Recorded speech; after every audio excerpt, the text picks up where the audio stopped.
Good evening and welcome to the Psychic Coffee Shop. I'm Aeson Knight, and of course, with me tonight is the Techy Joe. Hello, my baristas. I hope you have hot coffee, good power, and a comfy seat. Cause hello, this is winter for those that have not experienced this before. Yeah. Though we can just about guarantee if you're in Texas, that's not what you have. And we are sorry because there are like 4 million of y'all who are going to watch this later and appreciate I just said y'all. And like way later, because you don't have power or you're in some form of rolling power outage. Right. Well, it's not just Texas, because Texas actually supplies other states with power. They're the number one energy producer in the country. Hello, Jim. You know, we could be hyping up here on our list, but but they a lot of that is like with like drilling and fossil fuels. So a lot of that is currently shut down because of the unprecedented temperatures. ERCOT, basically the Texas power grid, weirdly enough, is completely disconnected, which is why this increase in demand is actually causing a rolling outage. Right. So Texas has its own power grid. It's not part of the national power grid because it's Texas. It's it's a part of the state of the United States, but it doesn't want to be a part of the United States. Yeah, it doesn't want to be a part of Mexico either. But that's some history buff things to go study.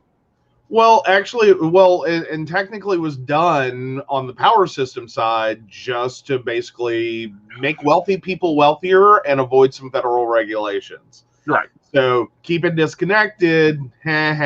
We keep all the money, and we don't have to pay and do all these other things. Right. So it's kind of this like consortium of little tiny disconnected power grids. Right. But the other thing with this is they outsource power from the nuclear power plant to all the grids are not connected, Colin. No. Not all. And we see this kind of happening all around the country because there's a lot of different systems that are still not part of any major organization. Because this is why you still have some municipal water supplies that are not connected to West Virginia American Water, which is just American Water with West Virginia in front of it. It's one big ginormous company that has a different name for every state it operates in. So you can have municipal water service without being part of like a bigger water supply. Right. And we see this especially through parts of West Virginia, the Glenwood Green Valley area. Oakville has its own water supply. 61 just got took over by American Water because they're poor economical strife. It's like Charleston and Kimberly. Kimberly wasn't included in Charleston's water problems because they got their water from a different source and it wasn't part of the American West Virginia water situation. Yeah. Well, and it's sometimes a very confusing situation. Like the Glenwood Green Valley one is one that got ugly quite a few years back. Actually, it had been kind of ugly all along. The Glenwood Green Valley water supply was connected to Glenwood Lake. Anyway, if you've ever been to Glenwood Lake, there's one thing you have to immediately know about Glenwood Lake is it's kind of shallow, which means it doesn't take much for that water to go from like crystal clear to muddy as nasty, can't see through it as possible. Like one big rainstorm, that's all it takes. Or too many people on the lake. So it's been a continuous problem with brown, technically clean, safe to drink water, but brown, cloudy water, and a lot of mineral content. So pretty much anyone who lives in that area is connected to that water supply. you immediately know it when you visit their home, because literally everything that like, you walk into that bathroom, and if they haven't already gone like black or a dark color for like vanities and tubs and toilets, you will see all the brown stains. Yep. Hi, Mika. Yeah. So we have the Southerners freezing, and of course on TikTok there's calls for the Northerners to pick it up. So that leaves the West Virginians in the center of it. But, and this is my big but to things, we have a larger problem here, and I had remembered this from like some 70s social studies classes, when California had record heat temperatures and they had to start shutting the grid down because it wasn't properly insulated. Now we're seeing the inverse of this, because these companies that have built power plants. Well, but here's the thing on that California thing. That all related back to Enron.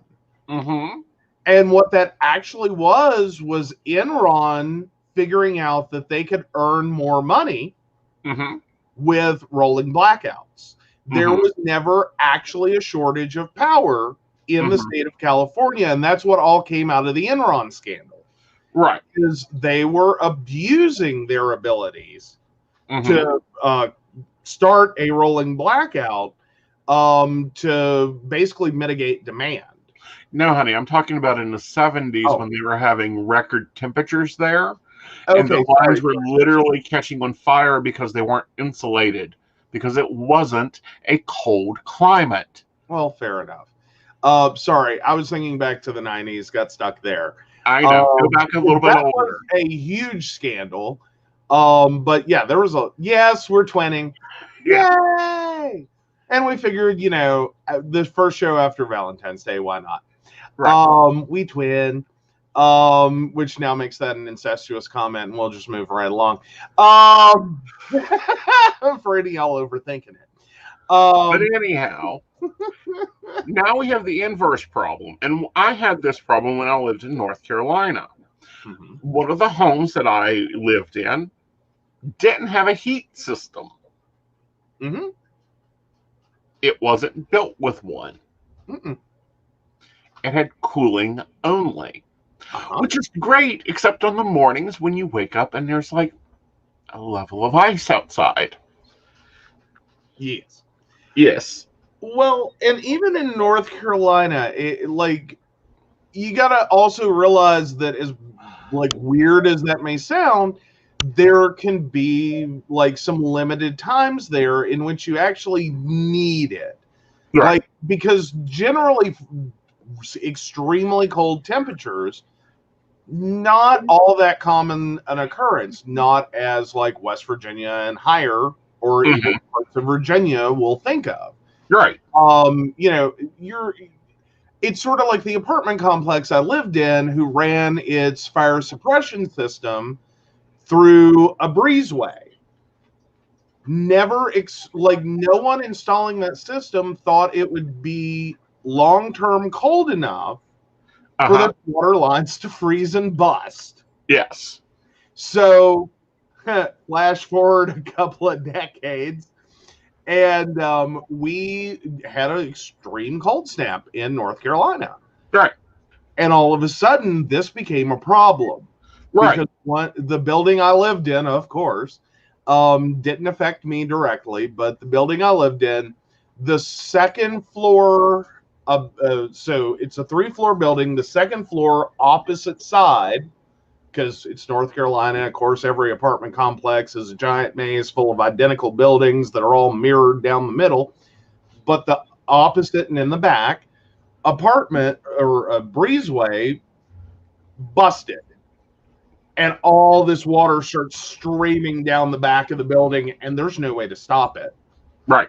You do not have an easy way when a fire suppression system goes off to be like, no. Stop that. Right. But no, this is what we're seeing in Texas, Oklahoma. We're also seeing it in Nebraska. And it's because these systems, the companies that invested and built these power plants. Now, we're not just talking about the wind blades, because the wind industry is getting a lot of flack. It's not just the wind power. No. This is the nuclear plants. This is the coal-fired plants. These is the natural gas-fired plants. They all depend on three things: either wind, water, and none of them has been built with insulation because they don't need it.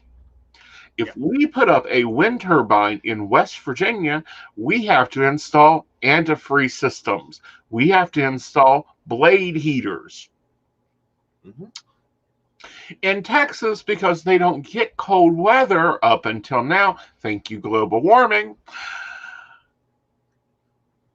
Yeah. Into problems. Yeah. Well, and this happens like, it's not like every trailer park in West Virginia isn't feeling your pain. Because I have known many people that have had this problem in a trailer park. Is they put all the trailers in, they ran all the pipes, they put all the pretty little, pieces of, underpinning on the trailer, and not a single person thought about insulation, heat wrap tape, any kind of insulation on the pipes. Like, it seems like there's just, you run into it. Well, and that's what I don't get, because most of the trailers I lived in, granted my trailers were older, they weren't the newer ones, all the piping was in this, like, spot of the floor, like between the floor and the metal bottom. So all the piping was lined through that, and then there was insulation there. Now, the newer ones, I'm quite sure they have tried to make it so that it looks new, but that flex piping that used to be in there was extremely hard to bust. Well, the problem you ran into is that I understand what you're talking about. What I'm talking about is the actual, like, when you're doing the underpinning. Like, because most of that is fairly inexpensive materials. Yeah. Like, it's, simple corrugated sheet metal if it's on the high end. But for many trailers, it can be nothing more than wood. Just like wood lattice, like no one comes through and tells you like that's a bad idea. Or it can be, simple plastic or vinyl. What happens is that over time, like a couple of decades, when you're looking at a trailer park, all of that insulation will start to deteriorate because you don't have any external barrier there. Right. You just have like this minimal thin piece of material that's not actually structural.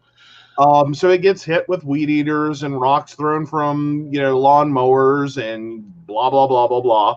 Or you pull one out so you can, or you open that door all the time to put the lawnmower in and take it out and all this.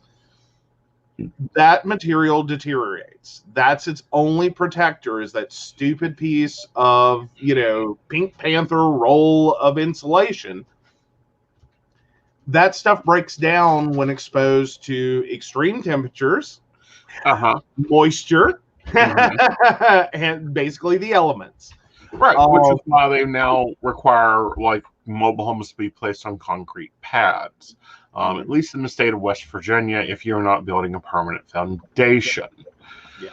So I thought we would talk about some of the, cold weather tricks that we naturally grew up with to help our Southerners understand things to do. Yeah. One, alcohol does not make you warmer. No, it does not. You cannot have a hurricane party. 2, covering your windows with plastic or blankets. Absolutely. And watch out for the cracks around doors and doorways. Although, and a very important one, do make sure that you leave a space, no matter how cold it is, in which you can still let that house breathe. Right. Because you do need some amount of fresh air to get through. Right. Most homes are built with a fair amount of air loss and gain. Mm-hmm. While you may think you're blocking up all those holes and stopping your heat loss, what you can actually do is create a confined space. And if you're using gas powered or gas, burning fuel sources or wood burning fuel sources right now, that will actually cause carbon monoxide buildup. Right. Now we cover the inside windows with plastic. Do a lovely clear thing, but you may not have the ability to do that right now. You can cover it with blankets. I grew up, and I've now done this in my office because I just hate the door. We have a curtain rod that goes over our door, and we have heavy curtains that go on that. In this house, there were 3 spots of that. There was one on each door, and then one in our main hallway. Mm-hmm. And if you're in the South, we're sure you have plenty of beach towels. Yes. Roll those up, put them at the bottom of doors. It's a lovely draft stopper. It saves you a few bucks at Walmart. Right. Yes. If you want to go above and beyond, you can fill that up with like rice. Right. And that gives it some weight and some bulk. And if you, very tightly, like with a rubber band, seal the ends, and don't have pets, key emphasis there, do not have pets and try this. But if you use that, that'll create additional weight and barrier. Yes. Also, leave your pipes, leave your spigots, all of them dripping. Rotate the water, hot in one, cold in another. And while this may not be necessary for a larger family, flush your toilet if you are a single or, under 3. And every couple of hours or so, because you want to keep the water moving. If your pipes freeze, be sure to open the spigots up. Mm-hmm. Absolutely. And then it's about getting slow, steady heat. Yes. Like you do not want to try to do this quickly. Do not panic. Especially newer pipes have a little more flexibility than older rigid pipes. And are typically easier to replace if you have a total disastrous loss. But slow, steady heat. Don't try to just heat a single area. That's more likely to cause bursting.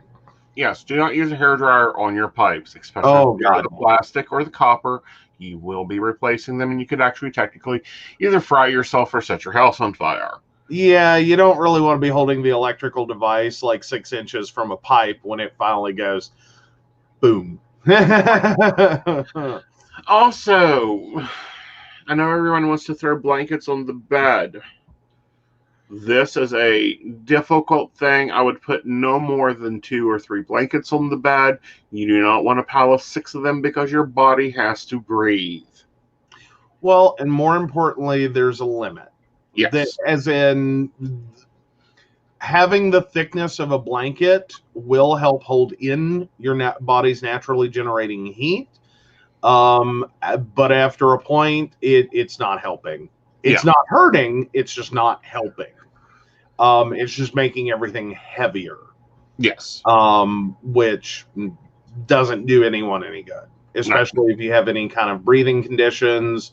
Although it will severely reduce your anxiety because you basically made a weighted blanket. Exactly. Also, guys, I know you probably have lovely gas stoves with lovely gas ovens. They are not heaters. Yeah, that's like Brenda was saying a little bit about that, about a terracotta pot upside down on a gas stove burner. No, we're going to go ahead and tell you no. Right. Do not do that. One, your appliances for your kitchen are not a heat source. Do not use your appliances in your kitchen as a heat source. Please do not do this. While we would encourage you to bake something Yes. Spending extended times with those appliances running is not recommended for the appliance and is not recommended for your health and safety. Especially when you're talking about open flame appliances, you can have the same issue. Turning on gas ovens and gas stoves is particularly dangerous. Electric stove, and especially while unattended, because if you're trying to use this as a heat source so you can go to bed comfortably, not a good plan. However, and I will say this, and I've done this a few times, this trick. If you have a gas stove, if you have an electric stove, you can put pots of water on there to boil. The reason you don't want to do the terracotta pot upside down on the gas burner is it can explode because it gets too hot. Mm-hmm. And yes, Amy, my car door froze shut trying to leave work. I had to drive across the street to Advanced Auto Shop, and they had to spray de-icer in my door so it would latch shut. That's my day today. Nothing but crap. Welcome to Mercury in retrograde. We are having a lovely one. Yeah, scary thing to find out about lock de-icer is, if I remember correctly, it's just isopropyl alcohol. Sorry to tell you now.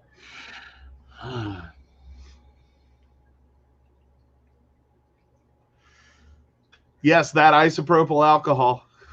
Yeah. But yes. Yeah. And Brenda, that's the big part of it is while generally you want to be careful about trying to like enclose a flame, you also want to be very careful with things like terracotta that can explode. You want to, and literally leaving anything on a stove that is going to run dry. Everyone knows the humidifier trick for kerosene heaters is to put a pot of boiling water or put a pot of water on it and let it slowly evaporate so you're getting moist heat. Because, by the way, moist air carries more heat. Another fun trick. So sort of like the steam buildup in your bathroom makes your bathroom feel hotter. Same thing. You do not want that heat source to run dry, or that water source to run dry. It will begin to smoke. And generally turn a good idea into a bad situation real quick. Oh, and you have a question. Awesome. Let's take it. All right, Ashley, 82696. I'm doing my best to follow your guidance and focus on my home, and it's working great. I'm finally keeping my head above water. Am I entering a funk, though, or is it just tonight my mood's a little funky? I think your mood's a little funky. Looking at the cards here, I think you're worrying and stressing. Go back and look at your goal list, see how you're doing on it. You have the knowledge you need with the King of Wands here. It's, sticking, but again, and then also feel financial benefit coming with you with the Knight of Pentacles. You got to get on your goals, look at your accomplishments, and then you'll be able to move forward with it. Also, when I get a little funky, I'm up the floors. There is that. Yeah. But sorry, Amy's follow-on comment was, I'll have to remember that so I don't have to hold my door shut while driving. The other thought on this, and this is an older trick, please understand, the car we currently have is the first one I've owned that's within the same decade. You do like your older vehicles. I love my older vehicles, and here's why.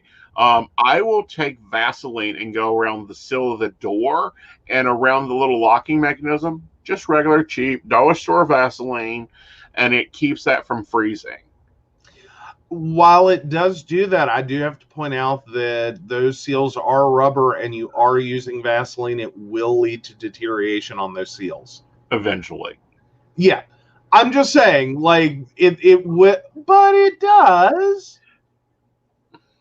Just saying. Mm-hmm. Be careful with that. Like, you're just giving it a slip coat. You can also do this on a refrigerator that leaks a little bit. You can Vaseline those suckers up and they'll reseal good. Yeah.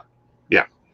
But when it comes to using the oven as a heat source, this is Aeson's trick. He bakes bread.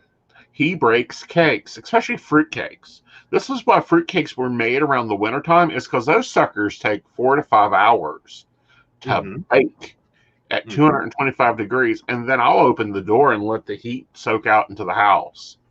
Oh, absolutely.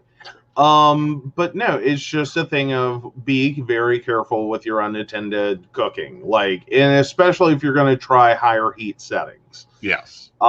There's a big difference between 4 to 5 hours making a fruit cake at like 200 and, 24 to 72 or more hours at, 500. Right. You can't do that. No. Bad life. You will kill your oven. Elements, you're going to harm yourself. Right. When we done laundry in the house, I used to do laundry at night, and of course I undone the ductwork and put it into a bucket. There's a lovely YouTube video about how to turn your dryer into a heat source for your home. Those work very good. But again, these are tricks of conserving heat that West Virginians have gotten together a lot of times. Well, and the primary problem that the South is facing right now is the insulation values on Southern homes are always going to be lower. Right. Because they're really meant to be breathable houses, especially in areas with high humidity as well as high heat. So they're not insulated the same as northern homes. Right. They just aren't. Now let's move on to talking about the vehicle, because this is a mistake people do two mistakes I see Southerners do all the time. One, if you are clearing your windshield, I understand us Northerners will go, this is common sense. Do not start and try to power scrape that ice off your windshield. Start the car, let the defroster read up, and then scrape it. Otherwise, you run a chance of doing this and shattering the glass. I've done it. 2, de-icer spray only works until about 20 degrees. And after that, you're just creating another coat of ice. Yeah. Yeah, because there is a certain amount of water in de-icer sprays. Yes. Yeah. Again, isopropyl, if I remember correctly, isopropyl alcohol is all it is. So unfortunately, you end up with issues there. The other thing is, in case some of your northern friends try to trick you, do not put boiling water on your windshield to defrost it. It will work maybe once, the second time your windshield explodes. Right. And also, do not use your windshield wipers while you're waiting for your windshield to defrost. Well, not only that, but don't go banging it against the glass. Remember, glass is very fragile in the winter, and in these temperatures, very, very, very fragile. So any impact to that glass will cause it to crack. Yeah, cold does make glass thinner and more breakable. Yes. So always be careful with that. Right. Very, very careful with that. And also if you own a diesel vehicle in the South, grab your manual. You're going to have to learn these words: engine block heater. And you're going to have to hope your vehicle is equipped. And if not, you can always take and put a blankie around her. Put a lot of the ambulance actually have blankies that go on their engines when they're parked to help protect it. Okay. I didn't know if maybe you were also talking about being able to use like an electric blanket. No, just a regular, like the Army blankets that I can't be under. Unless they're encased in a quilt, which is some plans I have for some of yours. Yes. Those for years, especially we used to use them on the ambulances. Now, we'll say be careful with the lift your wipers up before it snows so they do not freeze to them. Plus, you can easily clean your windshield. The one problem I have with that is be careful with the amount of wind that you are getting, because you are putting up something that will either get caught by the wind and slammed down, or something that can be picked up by the wind and ripped off.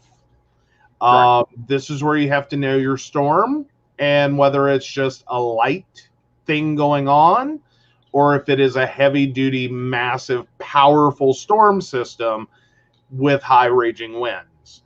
Right. If you're in the latter, you do not want to do that, because you are more than likely risking that those slam down. And again, the same issue applies. Right. You're gonna have that problem. Now, what I've always found, because I have tried that before, what I've always found is it tends to work the other way. Right. Is that I end up with very iced over windshield wipers that I end up having to put down on the glass and wait for the defroster to melt. Mm-hmm. That's been my experience. Right. Light dustings of snows, those are times that is more than fine. But if you're having massive storm systems come through, please be very, very careful with that. Yep. All right, guys, I'll be right back. You can talk about this news story because this is your game, and we may need to be looking at this internally, but this is also something you've recommended. Okay. All right. So, yes. Oh, this is going to be a fun one. So, yeah, the question becomes, is it time to get rid of password managers? Oh, wow. So apparently there's a big change coming to LastPass starting March 16th. You can access and view stored passwords via PC or mobile, but not both, starting then. Trying to get us to pay $36 a year for unrestricted access. So, yeah, this is a product I have recommended all over the place, as well as most password managers. Just for the simple reason that it does auto-generate passwords. Auto-generation of passwords, meaning that each account gets its own unique password, and then that gets stored in an app that will fill forms for you that ask for your password. Now, as to whether or not the app is worth $36 a year, I have to kind of say yes on that one, personally.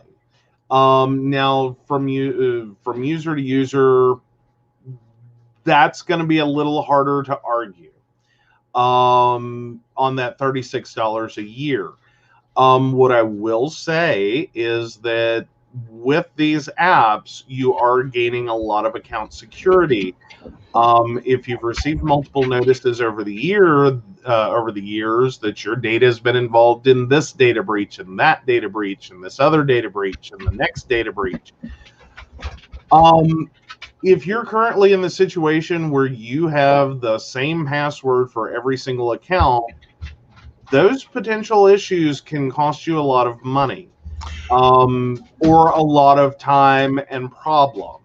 In terms of if you're using, say 2 or 3 different passwords in rotation, so to speak, randomly assigning them to this website and that website and this other website, and you end up with like an overlap of like your Facebook password or your email password or your whatever with another account that is involved in a data breach, I will go ahead and tell you now that all those username and password combinations, which are usually your email address and a password, those are the first places someone who gets that information is going to try it. Facebook, Gmail. Well, especially if you have a Gmail email address, they're going to jump to that one real quick. Those are the golden calves. Those are the ones they like. And I want to throw this out here. Is if you have a public email, do not use that for your accounts. Use a different email that's not public for your accounts. The other thing is with LastPass, I do like it. I think it is going to have, we're going to probably be upgrading to the Pro thing because of what I learned yesterday. Here's the situation. I have two-factor authentication on everything. Facebook, YouTube, banks, everything else. Text me a code that I have to put in. Here's the problem to that one. Aeson upgraded his phone and got a new phone number because he got tired of phone calls. That I think, Colin would enjoy dealing with. Creatively and expletive ladenly. So, all that together, so of course, new phone number, didn't think about this, didn't really care, just, I need a phone and I need a new phone now. Created a little problem. So when I go through to unset the two-factor identification, re-enter the two-factor identification, I call this one company and you're like, okay, we need to verify your identity. What's this? What's this? All right, we got a few questions for you here. Do you know this person that...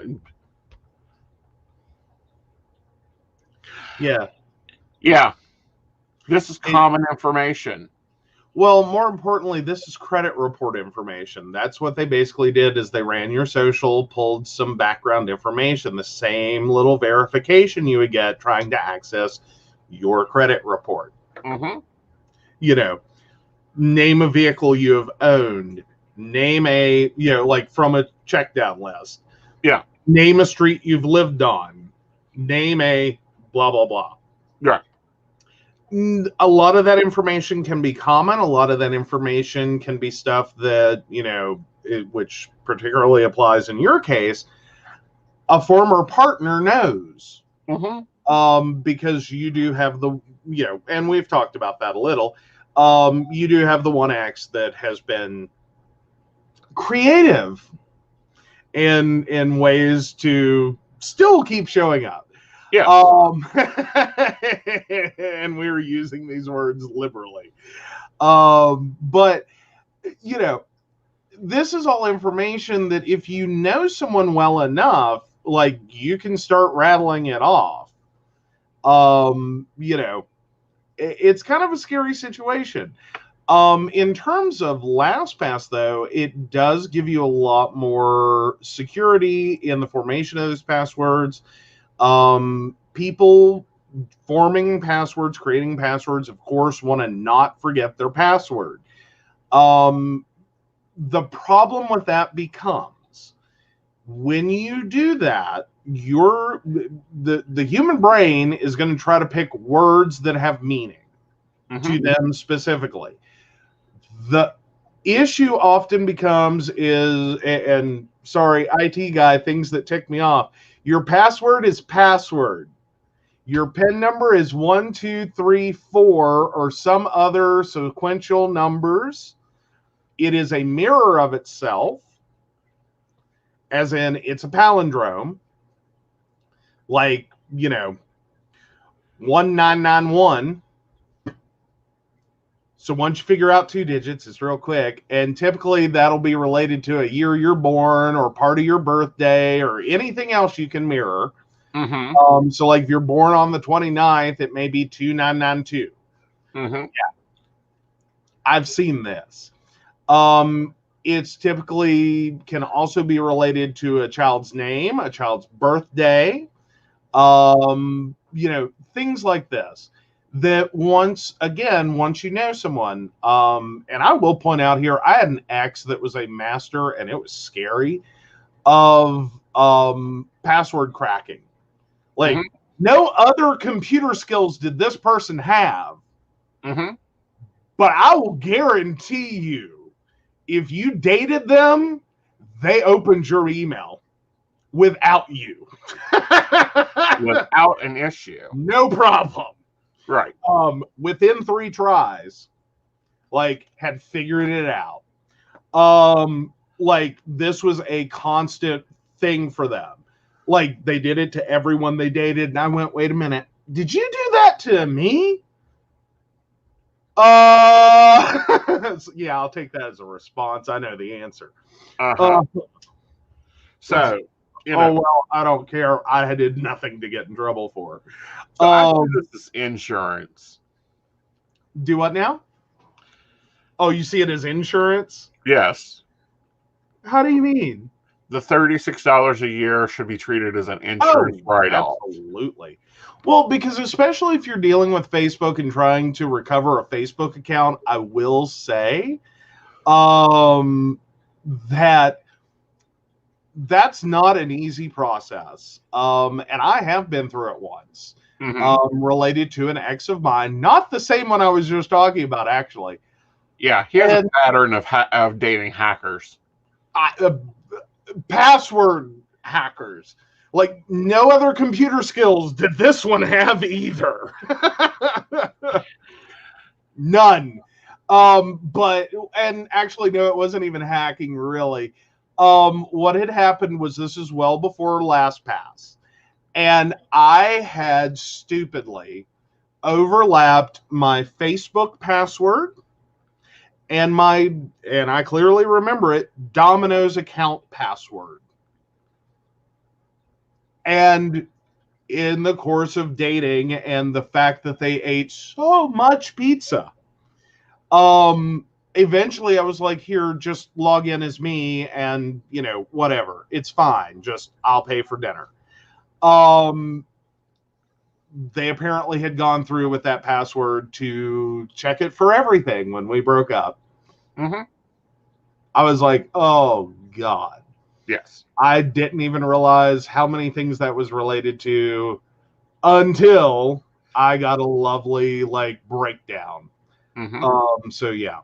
I will say, if you're not going to use LastPass per se, other password managers can be equally helpful. I do, however, have to disagree with using Google's and Chrome in general's built-in password manager.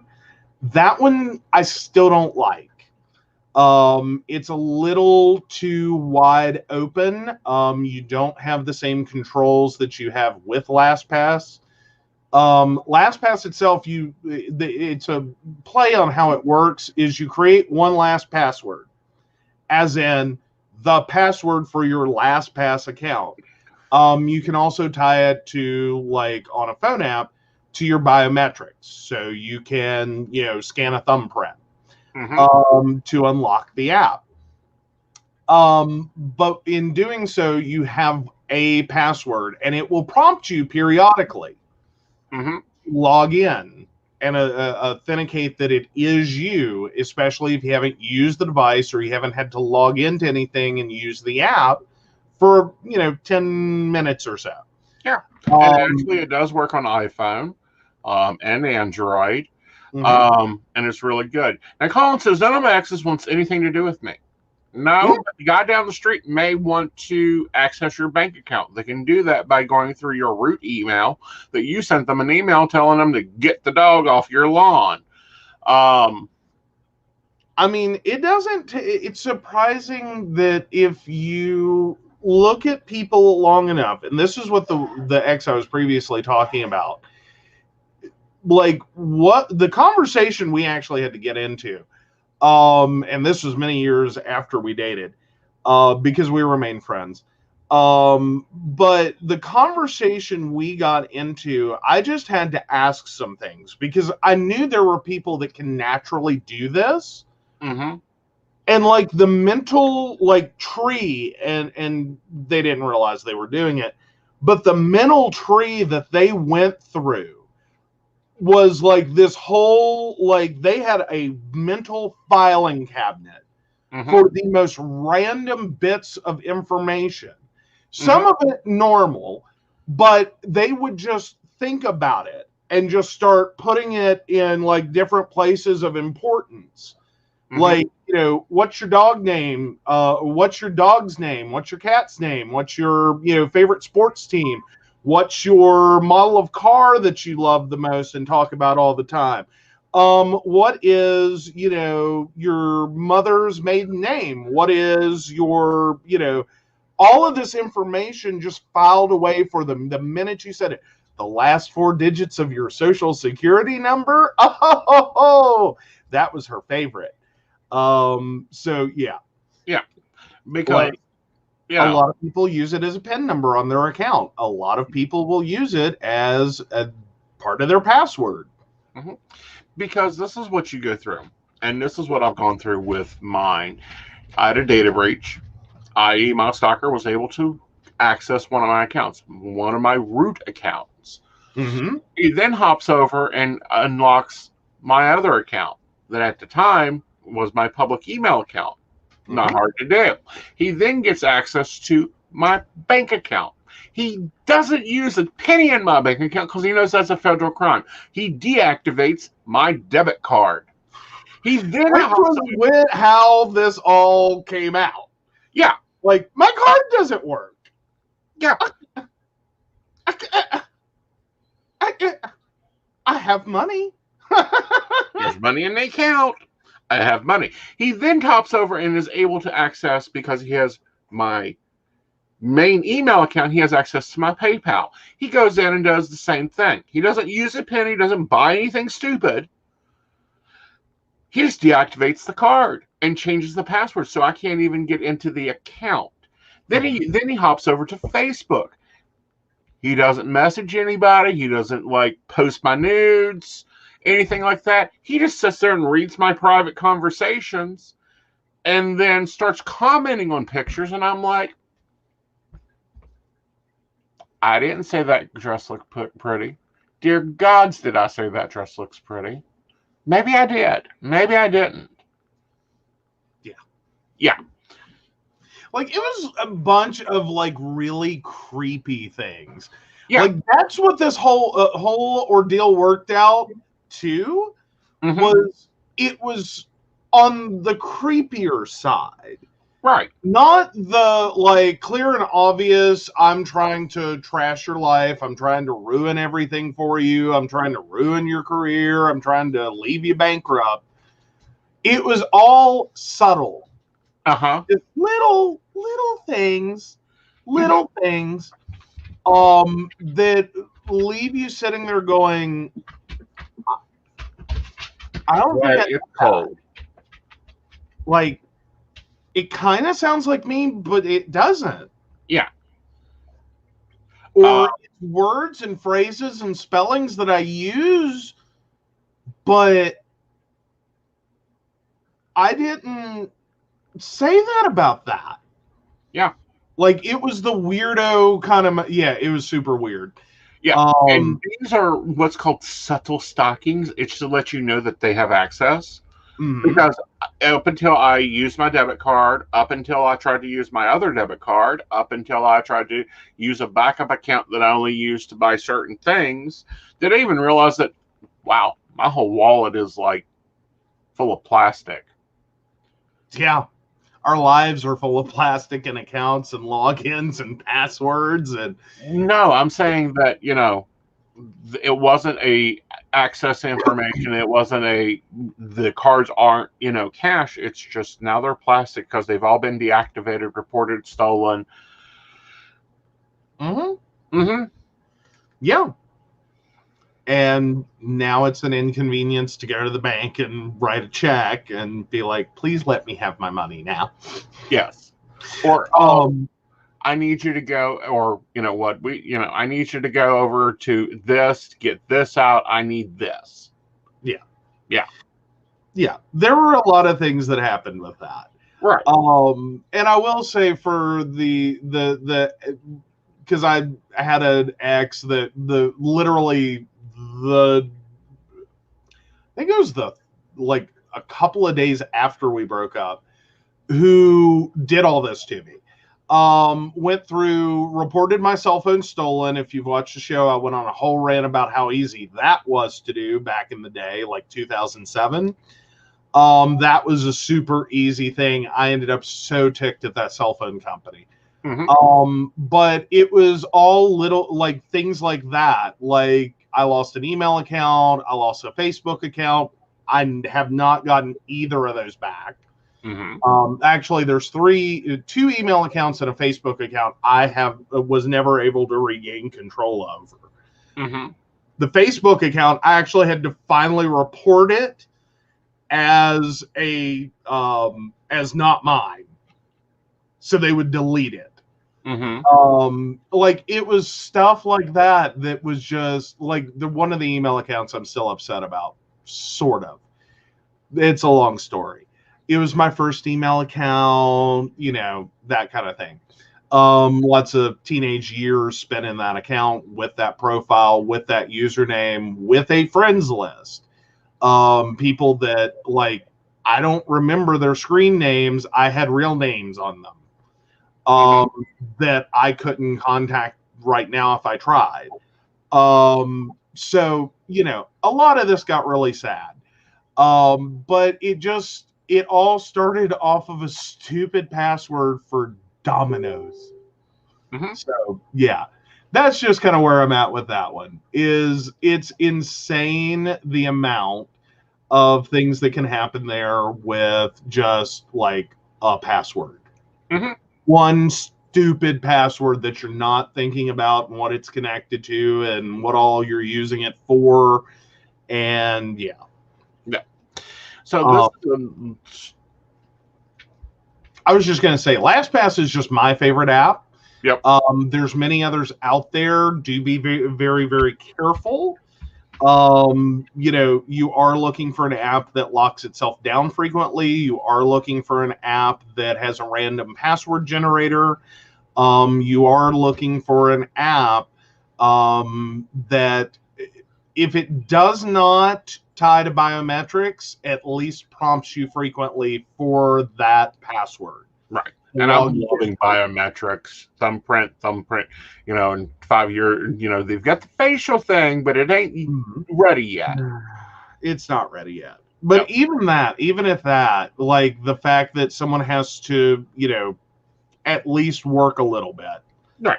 To get now, there. our next thing that we want to talk about, and then I'm going to take Colin's question, which I need the original question if you're wanting me to follow up on Gwen's draw, because I wasn't there. And this kind of ties into this, and while we're talking about this, North Korea tried to hack Pfizer. What? For COVID and vaccine information? Yes. Oh, that is an ugly, ugly place to go. Yeah. Oh, the places you don't want to go. Yeah. Oh, dear. So, yeah. I'm sorry, I'm reading through this. Go ahead and take this one away. But Pfizer, of course, came out with the vaccine. North Korea attempted to hack them to steal the information. Because, of course, North Korea is first denied that COVID even existed in their country. Now they're trying to find a vaccine company that they will deal with. And this is not that they, like Pfizer is refusing to sell to North Korea. It has nothing to do with that. It's medical. Of course they can buy it. North Korea doesn't want to pay Pfizer. Well, and North Korea has been under a lot. Well, it's North Korea. They've kind of been a little shut down from the rest of the world for how many decades now? As a result of, their whole North-South Korea issues. Right. And their government structure and a lot of the other things going on with North Korea. Right. Including its weapons systems. Yeah. Because it's suffering sanctions all over the place anyway. It's closed its borders, or borders have been closed to it, and their economy has been a bit of a disaster for a while. Yeah. So their economy is a bit of a disaster. Their version of the Cheeto, we'll call it the Asian Cheeto. At this point, I would call it psychopathic. He's killed his brother. His sister is probably running things. Looks like Cullen was asking for general insights on the Three of Swords. Okay. Cool. I'll get to that in a minute.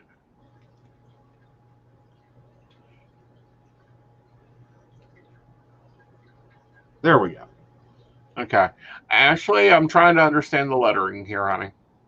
Demilitarized zone and South Korea. Yeah. Everybody should get the vaccine. And as way the treaties are written and the sanctions are written, every country is available to buy the vaccine. Don't care who you are, South Korea, North Korea, the militarized zone, even like the island that has refused and has told Englishmen, you are not allowed on our lands. Do not even drop your ship within 1,000 miles, within, I think it's 5 miles of our sea, has access to the vaccine. Because it has even appeared up there. So it's kind of like, nobody is leaving or coming onto your island. You have, forgone the foreign world. But you got COVID showing up. Well, things happen. Yeah. But anyway, according to the Geneva Convention and Court of All Sanctions, you can always buy medical.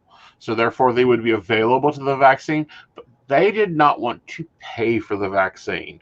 They wanted to produce their own because, of course, North Korea is the greatest country in the world. We're above the world. The whole world's evil and against us. Well, and the reality is we broke. We so broke. Yes. Like, that's where they're at. Like, North Korea's kind of broke. Their economy's kind of broke. Right. And that's been a long-term issue with North Korea dealing with the rest of the world. Is that a large part of what allows North Korea to continue to be a functional country is a limited reliance, or as limited as they can make it, on connecting to the outside world. That when you start getting involved into widespread international trade, then basically the valuation of its currency becomes a problem. Right. Which we see this with several countries. Yeah. That as long as you're staying within the country, your currency is nice and decent and everything works out okay. The minute you step outside of that country and try to use that currency, you realize how little that currency is worth. Well, and we see that with North Korea. We see that with Iran. Their currency, please, is not even worth investing in. We see that with the Russian ruble. It has been long-term very low vol. That's why these countries keep trying to come up with their own things. They, however, operate a very large hacking network. But what we do see around the world, and we've discussed this before, is that, like there are people from the U.S. that are very happy to retire in other countries. Right. For this very reason, is that the U.S. dollar is worth so much there. Right. I'm still saying let's move to Mexico because then I can have a live-in maid for $300 a month. I can do that in a day. Yeah.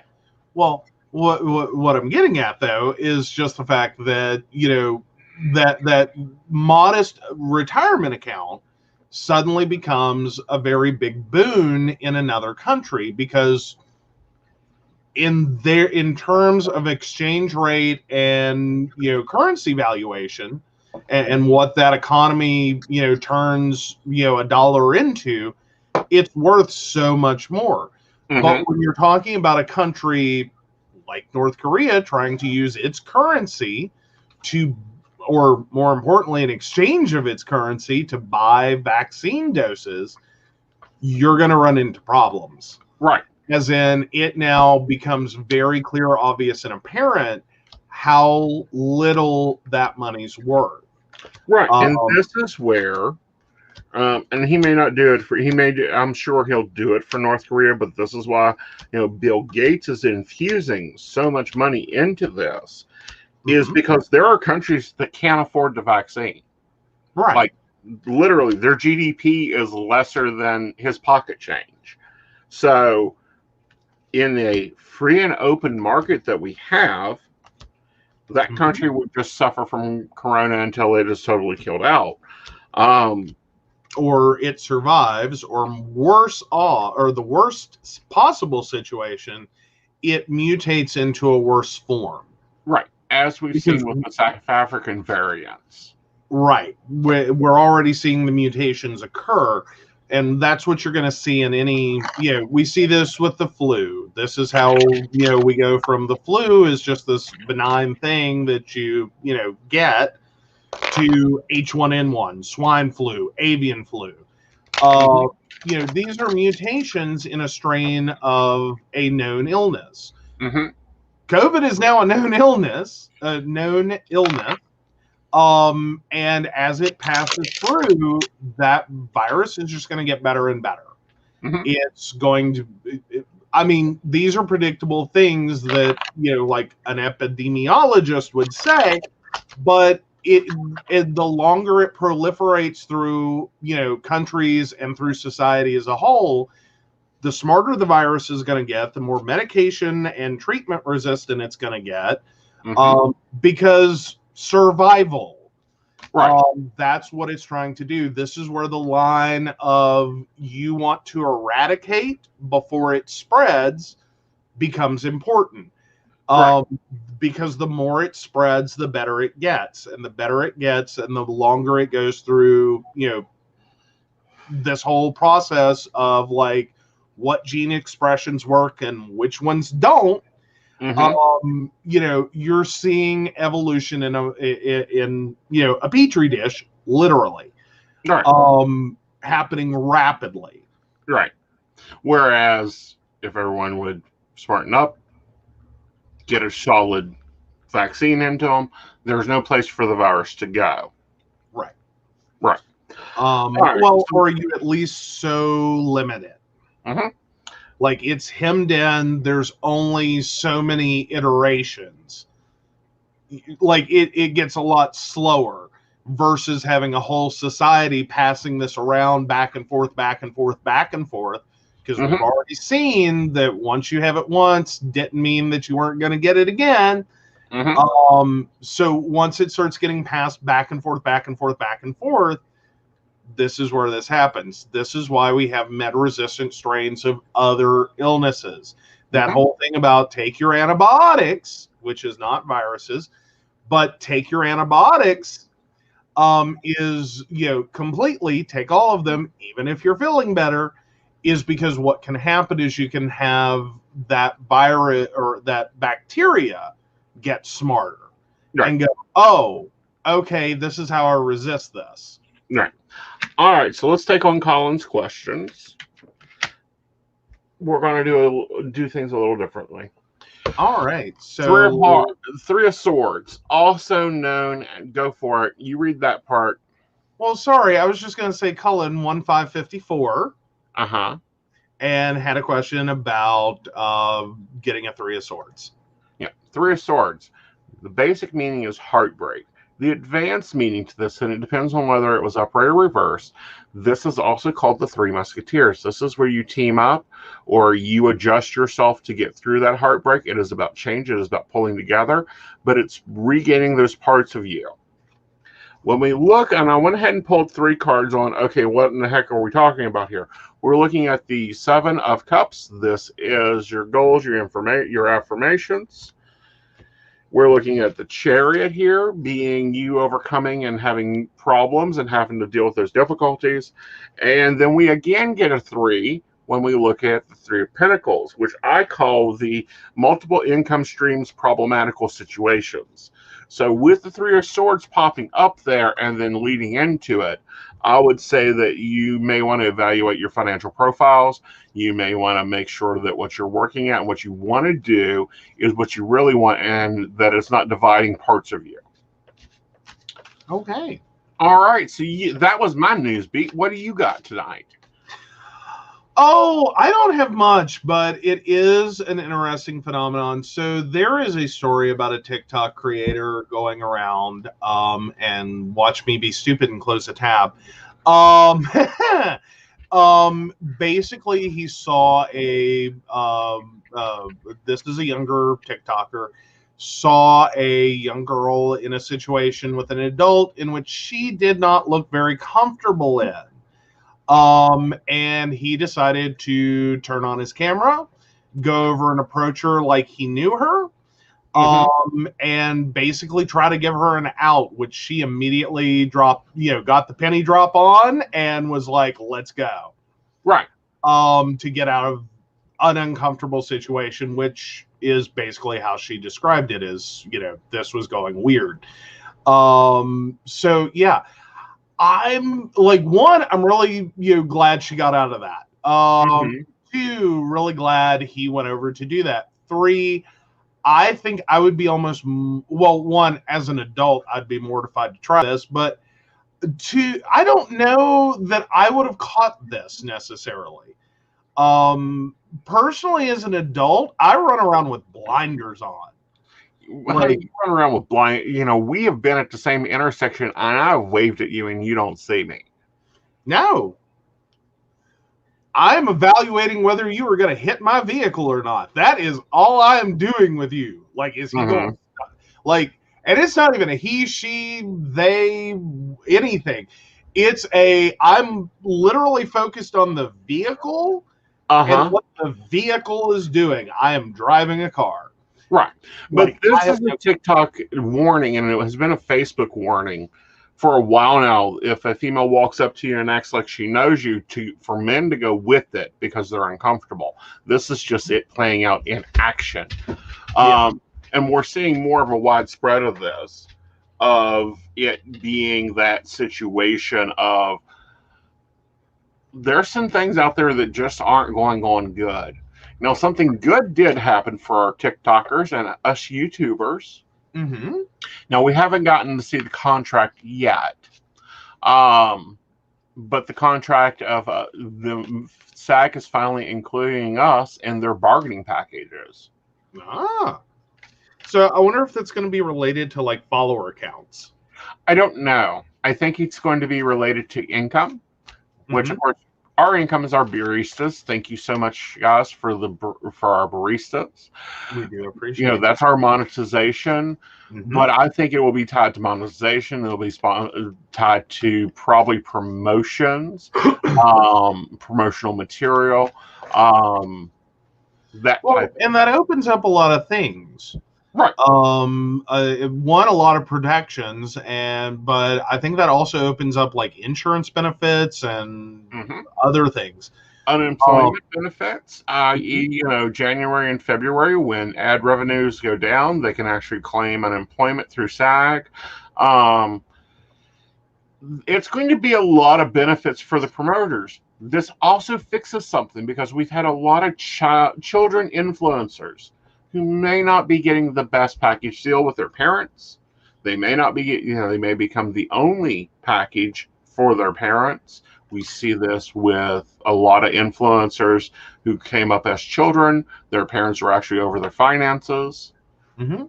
Well, and that also, inspires back for me, like, the Daddy of Five saga. Because that turn, and if y'all aren't familiar, just real quick rundown. Basically, this guy, he was a father.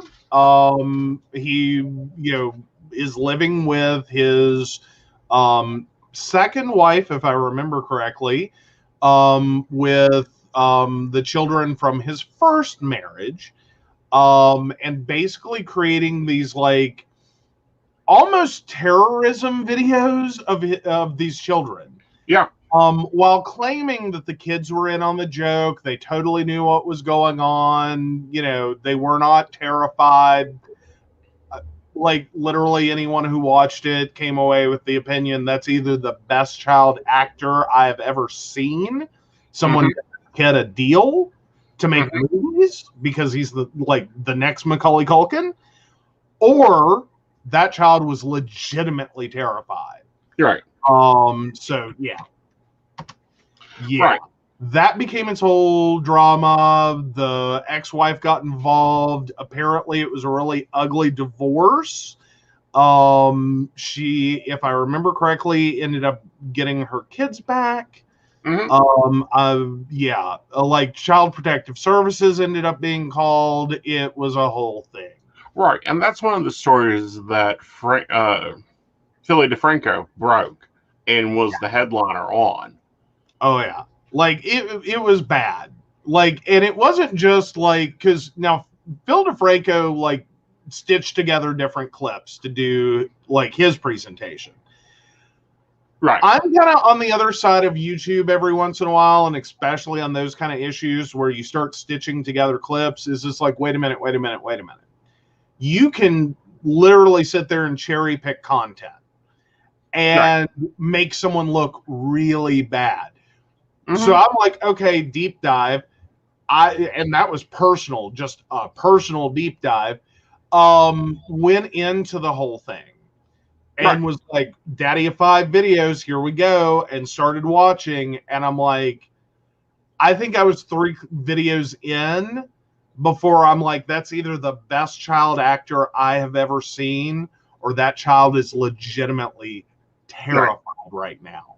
Right. And this is like, he's a little kid. I think he was like 8 at the time, 7, 8, somewhere around that. Because it was the one kid they kept picking on. You know, or targeting for their video to, you know. And I'm like, that's either the best child actor ever, or God help him. Like, that kid is living in holy terror. Right. And then Ashley brings up, and I remember the family that done this. I know the father's name was Matt. I don't remember the lifestyle blogger, who adopted a child from China. He was autistic, little boy, very sweet one.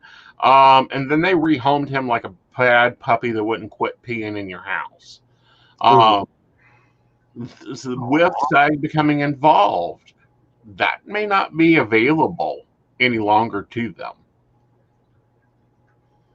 Meaning that child would receive revenue from the videos he appeared in. Well, and that's sort of like in regular production. Some of the one of the housing shows, the ones where they like pick a family that is in need. You know, they have a horrible life situation. There was one family that I forget the exact circumstances, but ultimately these good Christian neighbors adopted these kids after, I believe, their parents died. And then, of course, ended up being involved in the show, got this bigger house, blah, blah, blah. And then immediately, like, kept the house, got rid of the kids. Yeah. And it was like, we've seen this a lot of times with that. But anyway, the types of work that he'll be able to do, will come higher, according to the president's letter. The president of SAG, which she done something else, which I thought was very interesting, would allow all creators the opportunity to join a union. A new way of storytelling is emerging. It'll give them health benefits and pension benefits. They'll be able to draw a pension eventually, because some of these YouTubers, 20 years and then they can get into a pension. This is a great thing for YouTubers. This is a great thing for TikTokers and people that blow up. Something else that came out of this report is Trump got banned from ever being part of SAG. Wow. Oops. Like, can't say I disagree. Like, yeah. Like, bye, Felicia. Well, not only that, but he lost his pension that was giving him $90,000. A pension of $8,724 per month. Yeah. So he's banned. He's not allowed to be part of SAG, which means he cannot work on any television show out there. Now, is it that he actually cannot work on it, or that he cannot work on it as like a SAG card carrying member of the Screen Actors Guild? He cannot work on any television because SAG controls all television. You have to be a member of the SAG union to be on TV. Oh, wow. Okay. Yeah. Interesting. It's that collective bargaining thing that's amazingly well. Mm-hmm. Oh, wow. So, yeah. Yeah. At least he's off the air. Yeah. Which, I mean, granted, like, how much has he really done in terms of that? Like, I know he had the one role and it's been used and abused in Home Alone, speaking of Macaulay Culkin. Who's now collecting his pension. Mm-hmm. He can do interviews, but he cannot appear in television. Mm-hmm. Like yeah. That's different. That's not an acting role, right? Because ultimately, as crap little as it was, he was technically an actor in Home Alone. 2? Right, and he's listed as an actor in The Apprentice. He was the star of The Apprentice. Mm-hmm. So yeah, it's going to be interesting, like trying to figure out how, like, what limits that actually creates. Right. So yes, interviews on television are perfectly acceptable. I don't think there is a single station that wants to bring him on except Fox. Right. And even they, I think at this point, are like, maybe not. Right. Maybe not. Because now, if you do remember, he used to be interviewed a lot for his opinion on various issues. NBC and the Today Show especially. Mm-hmm. Like, I don't think he was too far down the list of people I called on 9/11. Right. You know. Like, instantaneously, he is there, and I don't know personally. I think everyone, I was going, why is he here? What does he have to contribute? Right. But you know, to the conversation is what I'm talking about. Mm-hmm. And if you look back to the actual interview process, there wasn't all that much he contributed to the interview. Mm-hmm. Like, not to the information. It's not like he had firsthand knowledge of anything going on. He just kind of was inserted. Right.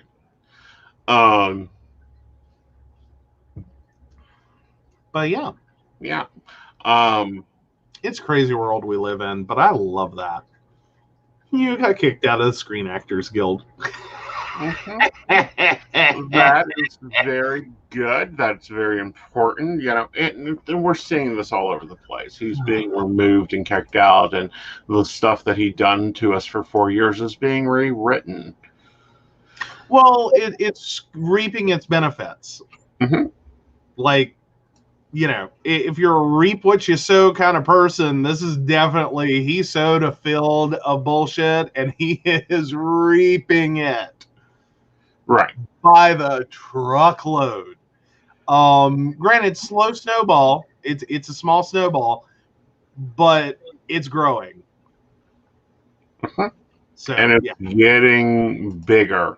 Of course, you know, the Democratic senator, is a senator or representative from Mississippi, has now filed a lawsuit against Trump.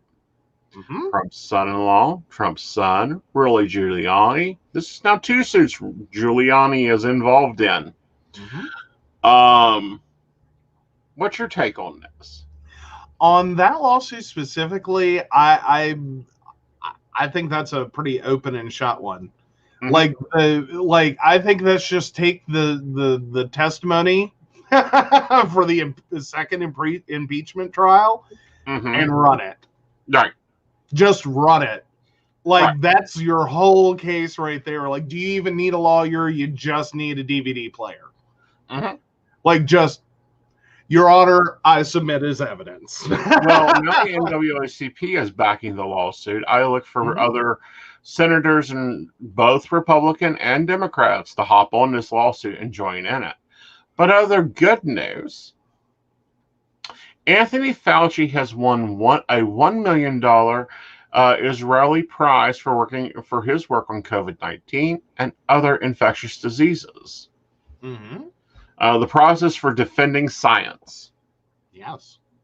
Yes. Which he has. He had a rough tenure for this one.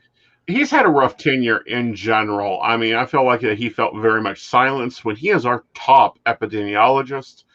He is able to literally look at this coding of this virus and then talk about it.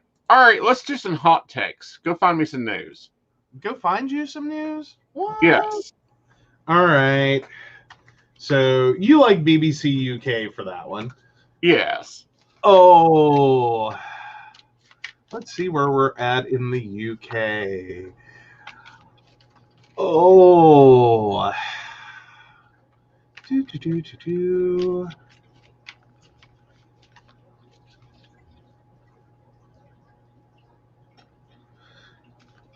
Ah. Oh, here sounds a fun one. Yeah. Thousands of Amazon staff get wrong COVID result. Sorry, I had to choose between two on that one. Two were catching my eye. All right. So this is going to happen. It'll occur often with bad testing, and we're still working with experimental stuff. I do think there is some financial benefit occurring from this, guys. So I wouldn't be surprised a lawsuit doesn't get entered. This is why a lot of positive testing is normally done twice or 3 times. Absolutely. Oh, Ashley has given us one to look into. Ooh. Yeah. Oh, Parler is coming back online. Like, that's just in the link. Like, there we go. So yeah. Oh, this I think has video content because of course it does because it's Vice. Oh no, it didn't. Okay, cool. Sorry, I was just seeing a load screen. I was like, oh man, come on. But yeah, so a month after it was forced offline for its role as an organizing tool in the Capitol riots, Parler sputtered back to life on Monday with a new logo and a new CEO. And then immediately got shut back down. So apparently, even the Patriots, aka QAnon followers, apparently the F word Parler was trending on patriots.win. Which is a forum formerly known as the Donald. Not kidding. Wishing I were. Yeah, it's all over the place. Basically, they're calling Parler done. As in, they're done with Parler. And those are the people who were rallying for Parler and using it in the midst of an insurrection. Yep. Oh. Ooh, this is interesting. So the new CEO thinks that he's going to be able to make some money off this place. They've done more than moved on. They are not wanting to touch it. It's like, this is the way I want to put it, is it's like if your drug dealer gets busted, you don't even go into his neighborhood anymore.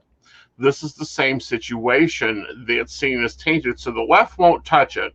The right isn't interested anymore because they don't have their secrecy that they were supposed to have. And it's interesting that, it is just popping itself out and it will probably die. Yeah, I think Parler's dead. Yep. Personally, just like if they're already like their base, like the people who wanted this are sitting here like, meh, middle finger to you. Yeah, That's a bad sign. Now, I want to be keeping an eye on Clubhouse. And here's why I want to keep an eye on Clubhouse, is because I think it'll be an emerging network. As it brings back something of POW Talk. Oh, yeah. And Ashley also sends us another one, and this is probably a good one, too. Oh, it is. So YouTube just banned a popular anti-abortion channel for COVID conspiracies. Oh. Yeah, so apparently it has banned LifeSite News, an anti-abortion outlet that bills itself as the #1 pro-life news website, for repeatedly sharing videos that spread misinformation about COVID-19 and the vaccines against it. Oh, wow. Yeah, I think YouTube is going to get a lot more tighter on their what they will put up with. As you know, they have recently finally demonetized Oxian, whoever. Not familiar with that one. He's the one that was caught using his YouTube channel to influence young ladies to release photos. Yeah, Chris Hansen done a failed documentary on him. Yeah. There's some creepy YouTubers. Can we just all talk about that? Yeah. Like, there's some creepy YouTubers. Right. Not just creepy, also very abusive people. Yeah. And Ashley brings up that, yes, we did see that we were right when we're looking at splitting into two parties, the conservatives and the extremes. Because the conservatives want none of this to do. And Ashley gave the great name on the dude that got demonetized, and that is probably going to be a deep dive we might do. Yeah. On a Scion? I'm guessing. Onision. There we go. Okay. Yeah, Onision. All right. So that sounds like it's going to be a fun one to deep dive later. Let's take a look and see what's going to go on with YouTube. Yes.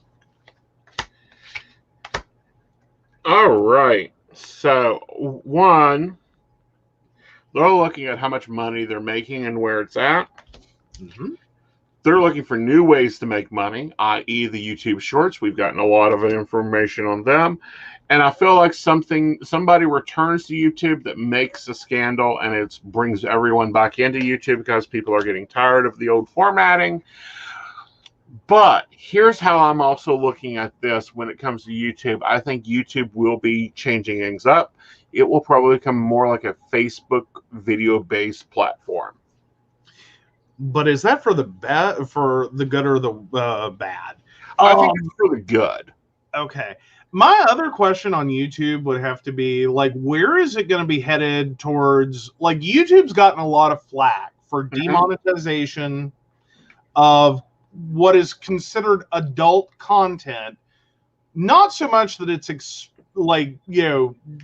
pornographic, as much as it deals with adult language and adult themes, and may involve children, or may, because it's like, say, gaming, may appeal to children because it's centered around the game and all that.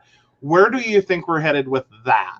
I think the monetization program in itself will probably, I think it'll become not a thing. Okay. Like, I'm ready to, like, let's move past this. Right. Well, and this is what I'm saying is, example, our baristas support us for our, support our YouTube channel. They support a lot of things we do. When we are able to take sponsorships, we will do some sponsorships. We are always open to sponsorships. You want us to test something? Expect us to be honest. We've got a lovely little form ready for you to fill out to understand that you're going to get an honest review. If your tea tastes like dirty socks, we're going to say so. We're not going to have a Vita Vita Benjamin moment. No. But that is what I feel will go on, is I think the monetization will become like, and that's cute. I just done a 5-minute video and got $2,000, and you're paying me what, 50 cents on that video? Gina Marbles would be great to come back, and I know no one's going to like this, but Shane Dawson, I think, will come back. What? Yes. Did Shane check out? Well, he got ran out. Oh, spill this. I missed this. I don't know how you missed this. Okay. So, as we know, with the current culture, a lot of insult comedy and a lot of comedy that was popular in the 90s and early 2000s, people are dragging back up and going, oh, that is so offensive. And it's like, have you ever watched Howard Stern? Like the 90s and the early 2000s were a weird period to live through. Can we just like mention that? Like, it's kind of where TikTok is today. Like, TikTok's kind of going through that too. Is that like there's a lot of like stuff that's getting pulled down off of TikTok for the same thing, and I think a lot of it is like Gen Z's like trying to bring this back. Well, like, I don't think it is. I think it's a lot of people got jealous and aggravated about some of the things that he said that was shock jock material. I have heard worse on the radio station back in the early 2000s on morning talk radio when they would have like Pamela Anderson in, and and we're now seeing this again. This was kind of a social topic that was a big blowout over who is she? Blonde, got into drugs, is an actress, done the Twin Trap. Oh, the Parent Trap? Yeah. What, Lindsay Lohan? Yeah, the Lindsay Lohan show. No, she was on a late night TV show, Letterman. There you go. And how invasive his questioning was of her. That was the time.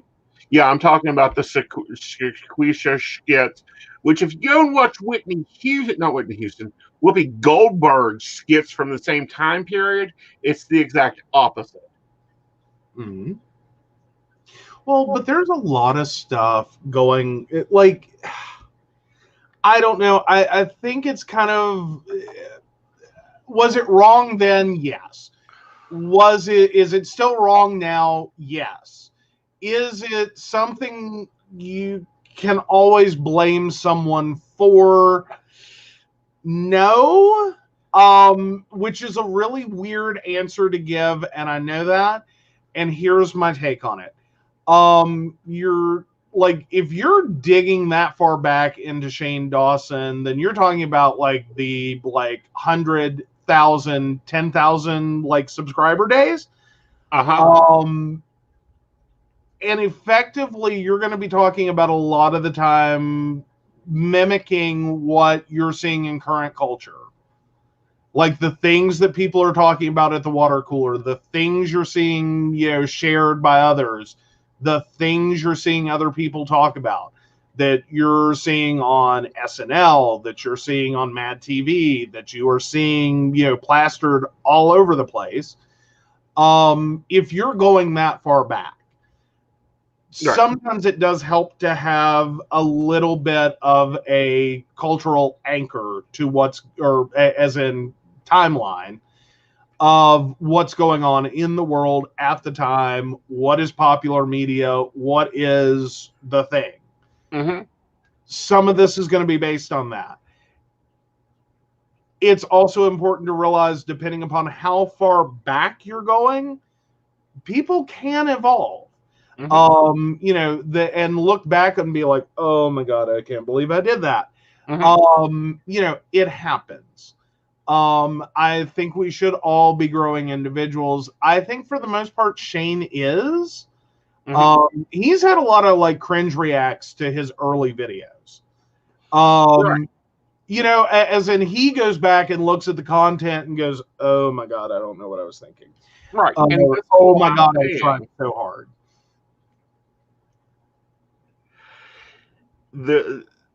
He did a good bit of the, oh my God, let me, and he's apologized. However, and I'll take anyone on this. Go watch Valley Girls by Whoopi Goldberg. Mm-hmm. Okay, Valley Good Girl skit, and then watch Shon's video. Well, and also depending upon the time period, can we point out that Mean Girl, or was it Mean Girls? No, it wasn't Mean Girls. It was the parody movie of Mean Girls. Oh God, Wesley Snipes, I think, and White Chicks. That's the movie I'm trying to think of. White Chicks. That was a big thing. Yeah, thank you, Ashley. I finally remembered. But yeah, it was like this whole, like, there was this weird period there where, like, like you've got like White Chicks coming out, you have Mama's House, like you have a lot of like stereotype play role based things going on. Right. Like, and it's going in many directions. Right. But this is what, and it was Joan Rivers who said it, and I've talked about her books. Mm-hmm. Comedy is where we start experimenting and seeing where our weaknesses are, mm-hmm. and exposing those so that we can move past them and work past them. So do we imagine that, let's say a doctor finds that you have an illness and they experiment with how to heal that illness, whether it's this antibiotic or that antibiotic. That's what comedy does. That's what Shane was doing. But he was also doing shock jock. Mm-hmm. Well, and yeah, that was, again, late 90s, early 2000s, that was a big, big thing. Mm-hmm. And it was in your face, like, it was Cards Against Humanity before Cards Against Humanity was a thing. Right. It's like I used to not be able. Like, it was meant to be inappropriate. Like, that's the thing. Like, you have to remember the time period. It was meant to be inappropriate. Like, that was the part about it. Or right. That was supposed to be the in-joke portion of it, is how wrong this is. Right. Yet. Mm-hmm. It's like Chris Rock. I used to not be able to watch his skits. They were so homophobic, it was ridiculous. Mm-hmm. Like, the FG word went on for ages. Mm-hmm. We don't see him getting called out. We see him getting called out for other things and his behavior treating women. We don't see him getting called out for his skits 15, 20 years ago. Matter of fact, he got a Netflix special out of it because he had built his popularity up. But we're holding YouTubers to the grill. Yeah. And it's like, come on. Well, and another rapper to kind of throw in there, Eminem. Yeah. Like, he took a little flack on like different songs he did and his drop of the the bundle of sticks word, which is what that actually means, just in case, the more you know. But he took a fair amount of flack for was his content homophobic, and there were like tons of like gay guys going, we love him. Yeah. Like, we didn't care. Right. Like, it is the way it seemed to go. Again, it was a weird time period.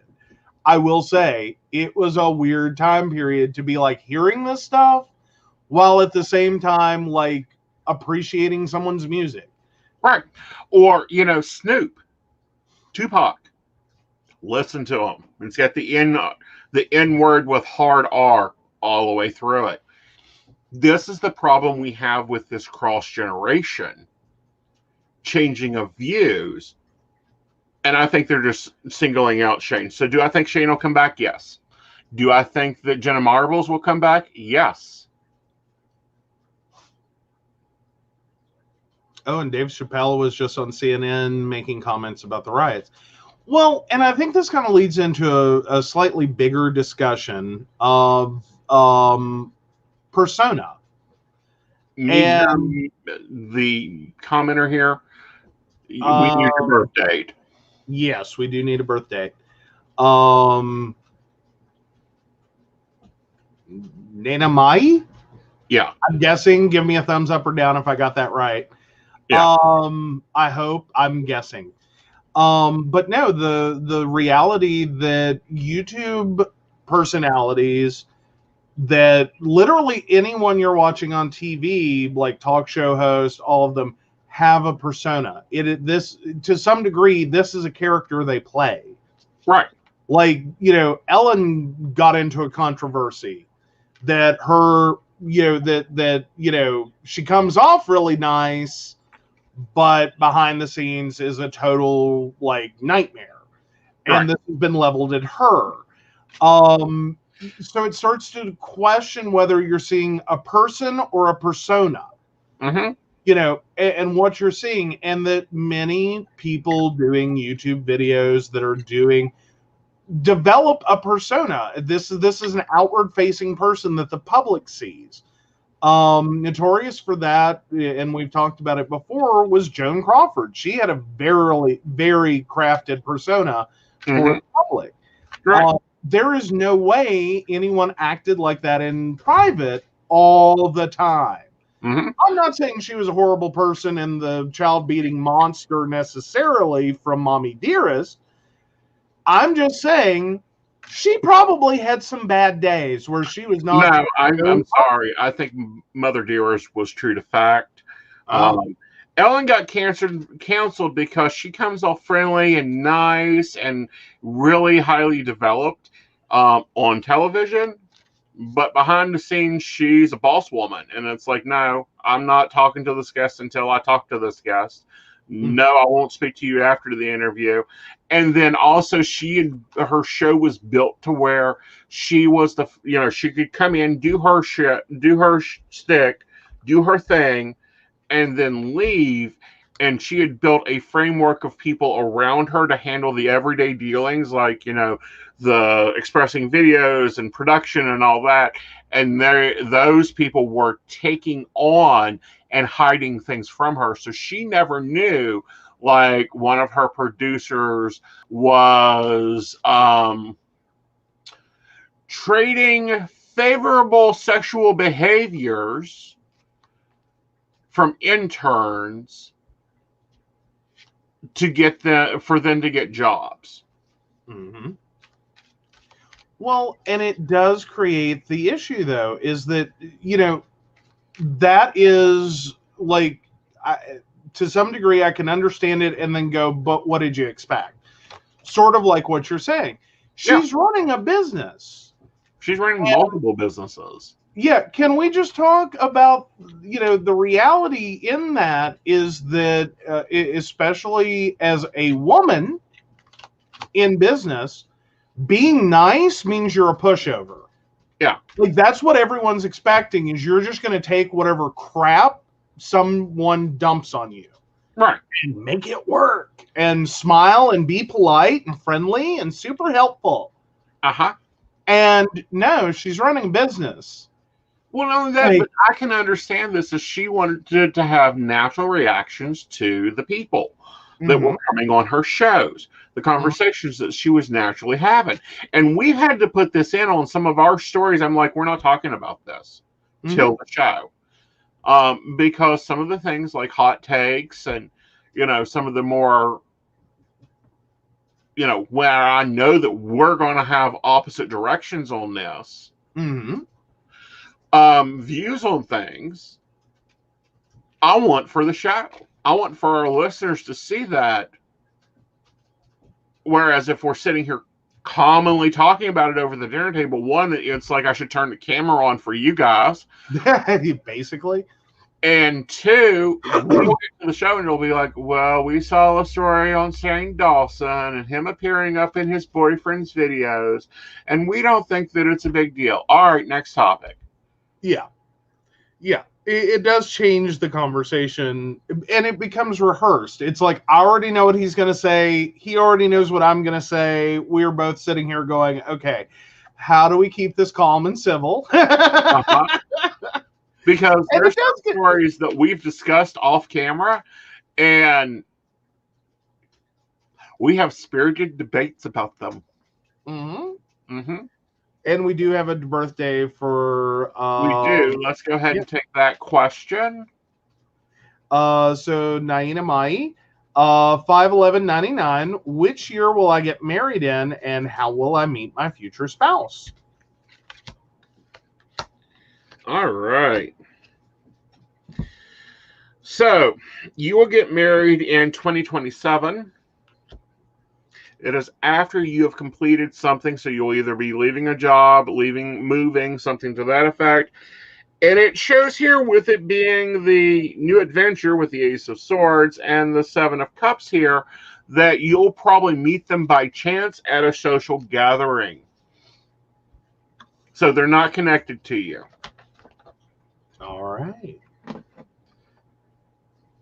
Good deal. All right.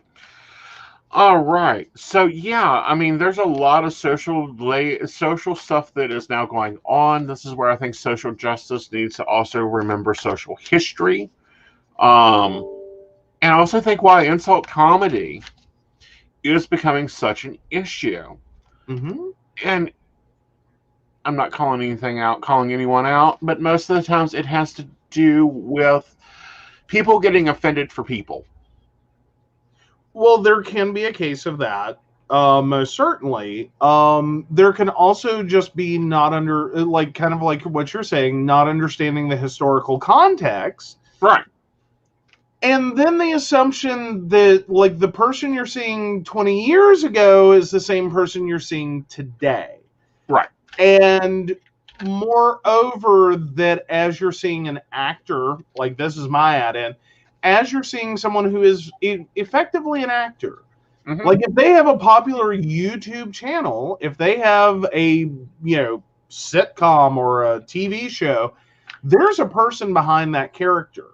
Like we went through this as like part of the TV generation.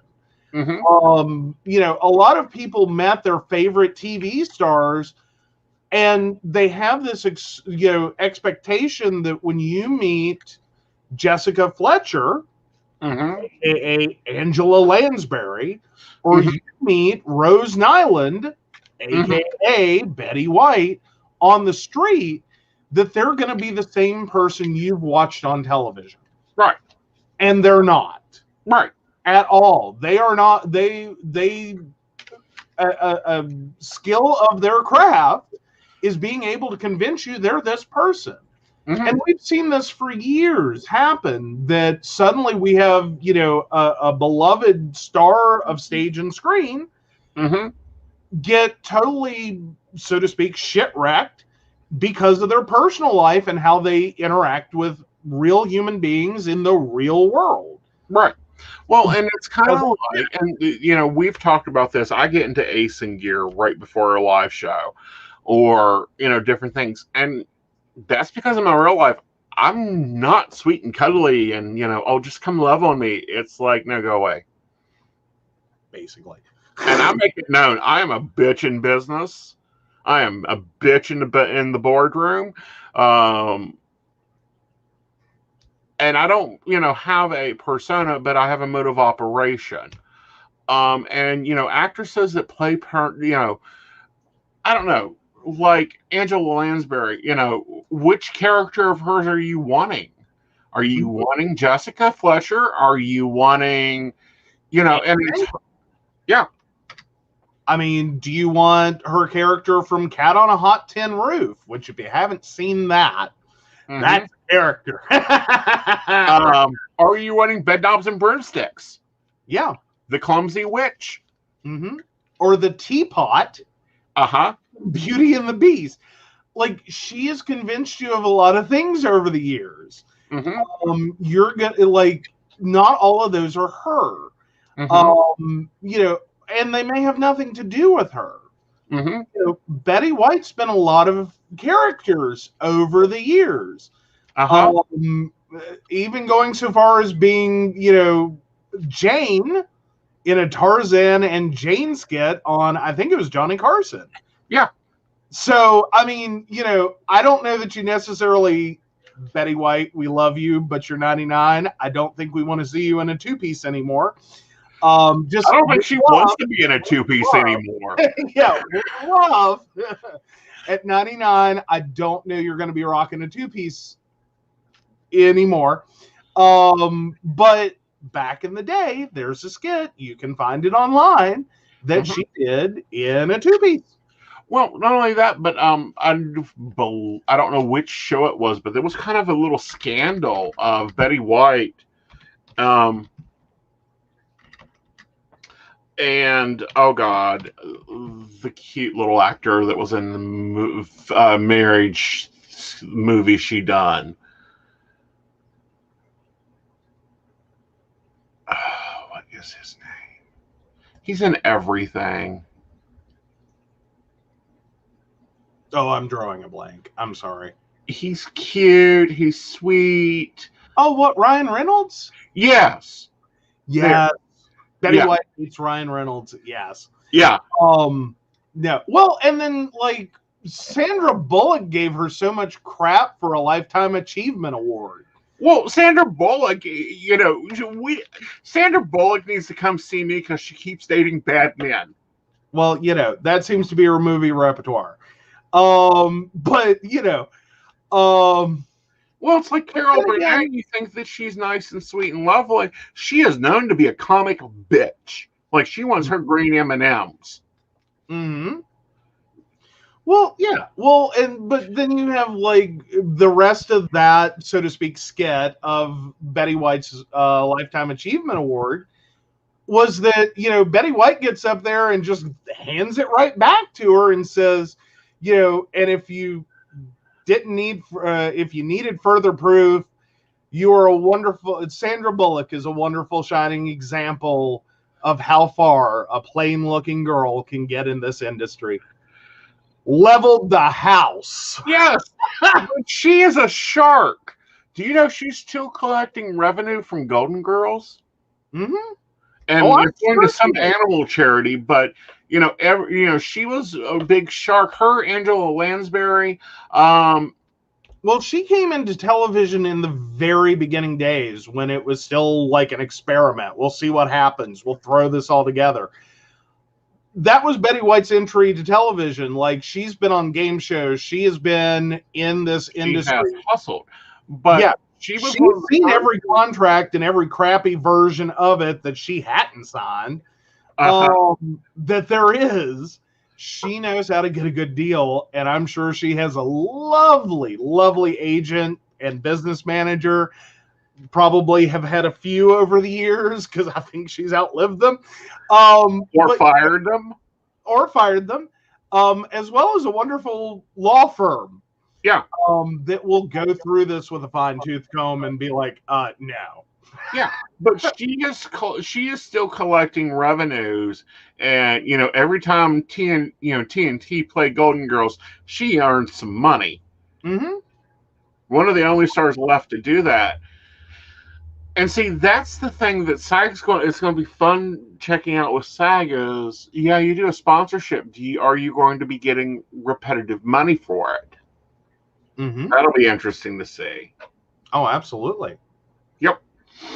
So, guys, we hope you've enjoyed tonight. I'm going to flip the banner and take care of our baristas. And if you want to become a barista, you can always go visit us. We've got some really cool perks, and I'm getting ready to update those perks. Mm-hmm. Mm-hmm. But yes, and I'm just waiting for it to scroll back around, guys, because I don't want to miss anyone, because y'all are all important to me, and left to my own devices, I will screw this up. So we do want to thank Beverly Walker, Mika G, Kathy, Mary Winfield, Brenda Bryant, Ashley Guest. If you would like to support the show or find out more about us, please visit PCSPnetwork.com. Yes. And Hope you guys enjoy this. We enjoy bantering with you all. We love when you guys bring content. Of course, your baristas, you have a thread for you guys to pop in news stories you want our hot takes on. Oh, absolutely. Yeah. Or if you want us to talk about something, i.e. Shane Dawson, which I'm planning to doing a psychic tea on Shane Dawson after I get done with Jeffree Star. Alrighty. All right. Yeah, a lot there. I do want to mention one comment. Ashley pointed out that, and being a Native woman in the movie with Sandra Bullock and Ryan Reynolds, yes. Yes. Like, again, persona, character, not her. Yeah. Just FYI. Yeah, but if you go watch some of Betty White's early works, you'll go, she's a tramp. Oh, yeah, Betty White had some original roles that were kind of crazy. Yeah. But then you turn around and you have the Betty White who turned down a role in As Good as It Gets just because they throw a puppy down a garbage chute. Yep. Why? Because that's animal cruelty, and she wasn't standing for it. Yeah. Like, these are all aspects of Betty White. Like, this is a lot, and that was a personal choice to turn down a role. Yeah. Can you imagine how amazing that role would have been if the movie had written that scene out? Yeah. Because then they would have had Betty White. Not that I'm saying the replacement actor wasn't great, but still. Yeah. So I done this is an idea I'm gonna throw to you. I done a article a few months ago about the books everybody should read. I think you should do an article of the top 10 movies everybody should watch. Okay. I can do that. Yeah. Like, I've watched too many movies. Yeah, you grew up on TV. Well, I grew up on TV, but I grew up on old movies too. Yeah. Because that was kind of a thing with my mom, especially. She was a big fan of movie format. Because she grew up when, like, you know, drive-in theaters were the thing. And going to movie theaters was the thing. But I also grew up with a lot of old movies. Right. Like, her love of old movies. You know, so yeah, I've got lists of things that, yeah. And they'll most likely be pulled from the AFI 100. I will tell you now, because they are great classic movies. Like, you've got to see this to understand the world in different time periods. Right. Like, because the movie is a beautiful representation of what all's going on. Right. And the power of film, because, like, just taking one movie off the top of my head is how much did we change mental health out of One Flew Over the Cuckoo's Nest? Because that was such an intimate look into a literal mental health care facility that it shocked people to understand what the inside of a mental health institution looked like. And that some of that a good chunk of the cast for the movie was not extras. Right. These were not just, you know, these were actual, you know, like, they spent time with actual people in this mental health care facility. Like, they didn't make it look worse. They didn't make it any different than what it would be. They told that story in situation, and it shocked people. It horrified people that this is what mental health care looked like. Like, sitting there watching it on the screen, that this was reality. Well, what about Sybil?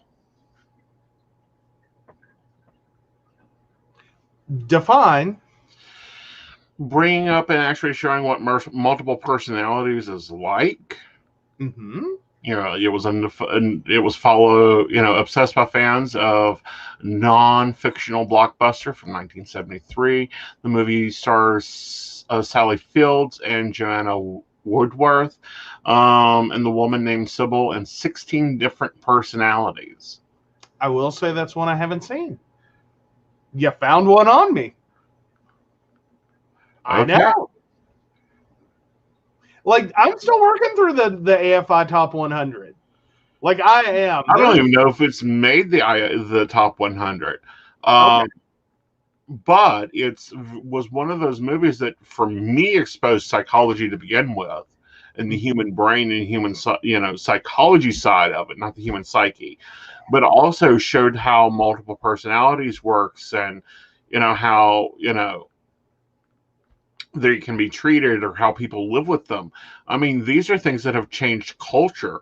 Here's another one, The Color Purple. Oh, yes. That was a big one. Yeah. Yes.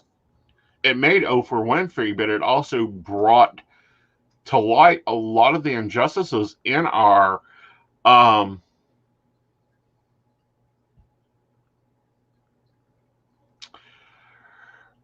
legal system, justice system, women's rights problems, social justice issues. Oh, there are a ton of movies, and it's going to be a hard list. I can't promise that, Ashley, but we'll see what happens. Yes. But no, there are a lot of really great films, and there's a lot of different reasons why they're important films. Right. Every film moves the genre, even if it's crap. It's going, or the medium moves the medium. Some films create whole genres, like Whatever Happened to Baby Jane. Total genre beginner. And then you have other films that only like Whatever Happened to Baby Jane only exists because of the horror genre to begin with. Right. And like each of these pushes, the medium further and further. Some of the films, though, I will say, retrospectively, may not be all that beautiful, or wow, if they did it with CGI, it would have been amazing. But when you look at the time and the craft work that went into that film, and the fact that audiences originally seeing this were just awed. So yeah, before I give away my whole list, because I could do that right now. Yeah. Well, you stop there. I want to address Ashley's comment about I haven't seen The Color Purple. I'm scared to watch it. Watch it. It's important to watch it. I think this is February. This is Black History Month. Films I think people should watch during February. My list. Roots. The Color Purple. Fried Green Tomatoes. Like, if you want a true picture of the South during the 30s and 40s, Fried Green Tomatoes will give it to you. It is an amazing movie. Yeah. The one thing you gotta give Jessica Tandy, I don't think she ever took a role that was not like historically, like within the 90 percentile accurate. And then there's Driving Miss Daisy as well. Yeah. Like that's where I go with Jessica Tandy. She didn't do a lot of bad movies. Right. Like they were all really high quality movies. Right. But she came out of that guild with Betty Davis, with the actors done parts because they wanted to, because they fought for that position. Yeah. To have that freedom of choice. Ashley, that's probably a good life choice there. Do Fried Green Tomatoes. There's a lot that goes on in that movie, but it is an amazing movie. And then watch Roots. Right. And The Color Purple. I don't want to say like it's the soft version of Southern racism. It isn't. But when you're talking about Fried Green Tomatoes, it's a part of the plot. It's not the whole plot. Right. So it'll at least like kind of let you know what to expect. Right. But the other thing with Fried Green Tomatoes is, yes, it does show racism, but it also shows that ultra-cultural thing that occurred in the South.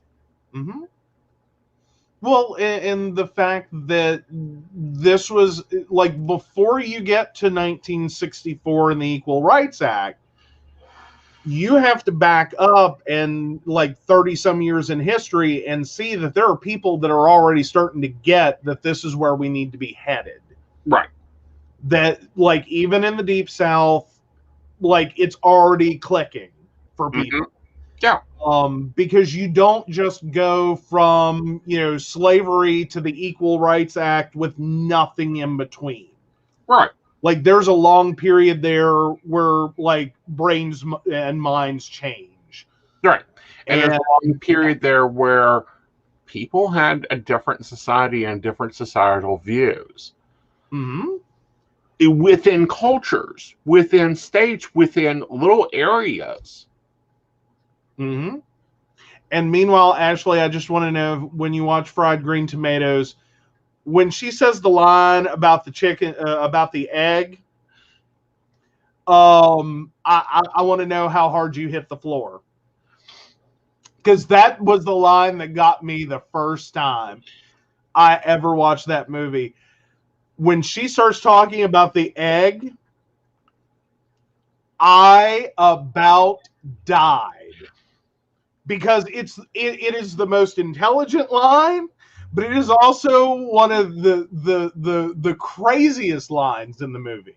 Mm-hmm. Like, and because you're already locked in and you think you know what's coming up, and then that line hits, and it's just hilarious. Well, not only that line, but there's another line in there, and I want to see if Ashley, after you watch it, come back in to chat with us and tell me if you think it's interesting what season it is. There you go. All right.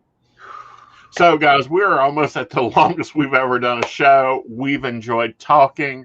We will see you Friday with Mountain Bears, where who knows what we'll be talking about. We may actually take a deep dive into fried green tomatoes, because there's a few things that go on in fried green tomatoes that I don't think people get. Very true. Yeah. Like, there's a lot of that movie that, like, it covers a lot of topics. Yeah. Like, especially around women in general. Mm-hmm. But it covers a lot of topics. Mm-hmm. Like, you start trying to throw categories onto this movie, and it'll take you a while. Yep. Like, it takes a minute. But yeah, it's a phenomenal movie. That will definitely be on my list. I'll give that one away for free. But yes, go find a copy. Definitely. Give me a minute. I'll give you a source. Always. It's on Peacock. Hey, there you go. You can watch for free. Or, yeah, you can watch for free. Yeah. So literally everyone you can go watch. You just have to create an account. It takes like 5 seconds. Yep. All right, darlings. Good night. Be well. Stay safe. Stay home. Let the water drip. Wash your hands. Wear a mask. It's under Bill Lock. I have an automatic appointment booking system. Feel free to book it. Also, if y'all are interested, I am teaching an astrology class. She just found it on Peacock. But yes, you're teaching an astrology class. This Saturday. Doesn't matter where you're at. You, again, can book it on there. Night, y'all. Good night.